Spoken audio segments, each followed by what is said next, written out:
And you guys are bringing some new boy Duckett baits to us, is that right? Looks like first up you got the Revolt Crankbaits. Can you guys tell us a little bit about those? Yeah, we do. So the Duckett Fishing, it's all Duckett Fishing branded products, and we've got a new launch. Everything in our Duckett Fishing branded products, and we are moving in a direction. You know, I had that old BD bait series, and that's kind of going away. We're coming with all new baits, high-end baits. It fits our Duckett Fishing branding from a standpoint of pro-driven. I mean, Chris, myself, the rest of our pro staff, you know, we're all about everything being a tournament-ready bait. You know, hooks, split rings, ready to swim. So you know, that's the initiative of what the Duckett product is. Specifically on the first one, then talking about the Revolt crankbait. So one of my favorite crankbaits when the bite is not great, and I gotta say this as a professional angler, and everybody can appreciate this. Okay, the bite is not great all the time. You hear me? There's a lot of excuses. Excuses. Yeah, like most of the time, you know. So designing baits that help you when the bite is a little bit tougher. I really like a flat-sided crankbait. I like a bait that works well when the bite is a little bit tougher, and that's what this is designed for. And it's amazing how many fish we've caught on this Revolt crankbait. It's arguably a flat-sided bait. It's a plastic bait, but as you can see, there's a really interesting curve just past the face in this bait. Yeah, we can see it on the tight camera here. Yeah. That moves a ton of water, and it's a really tight wobble, and it comes in some awesome colors. We've got it in lots of shad, tasty colors that are available. So I'm real excited about that bait. I'm a big user of that flat-sided in a balsa or a wooden bait. They're not as durable. And I wanted to build something, you know, with plastic. We can get perfect colors, and it's just a fish catching dude. Chris has played with it some. And with the hooks, of course, they're again pro-driven. When you're talking about bait, you want something that you can pull fresh out of the package, tie it up, throw it out there. You're not changing, like Boyd was saying, split rings.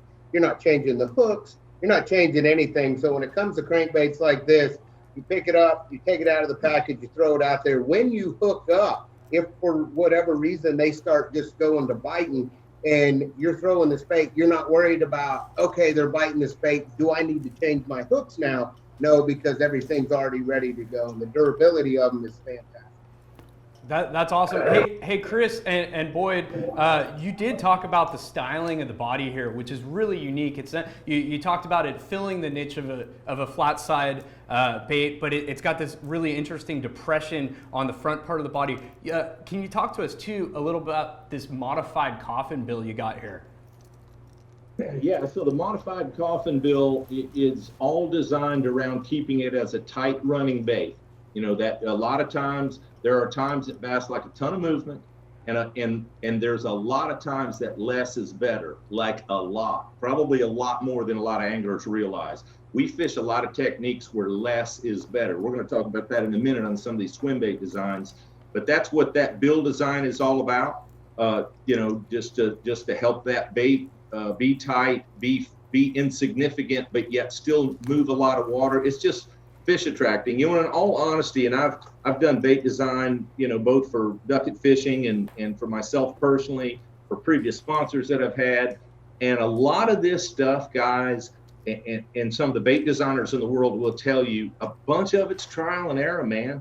You have to be willing to spend the time and money, you know, build these temporary molds, get the bait out. It might look great, but at the end of the day, it doesn't work. It just doesn't catch them. You have to be willing to go through that process. That's what the bait building business really is if you want tournament catching fish. So we're not fast to market with products. They're ready when they're ready. If it's this season, next season, if it's ready in April or July or November, we don't have dates. So we just work on them until we really believe we have a product that will be a game changer in an angler's boat. Hey, Boyd, before we move in or move away from this bait, we do have a question. Daniel Johnson 480 is asking, can you just give an example of the rattling? Can you hold it up to your mic there and rattle, please? Oh yeah. It's got a lot of noise, as you can hear. You can hear that. Yeah. Oh yeah. Yeah, not sure where the mic is. So though it's a tight wobble and it's not a high movement bait, we still wanted that sound chamber. It also, it also has weighting, centrifugal weighting to help you cast it. One of the things I don't like, and I'm an old school, balsa flat side guy, the downside is you can't throw them very far. They wobble, and this bait is designed, it's heavy towards the back. When the weight shifts to the back of the bait, you can throw it a mile. So that's another big advantage that we built into this bait. It's extremely fishable. Really interesting. And these will all be available on the site soon. We're working with Duckett Fishing to get them up as soon as possible. Thank you for taking us through the Revolt.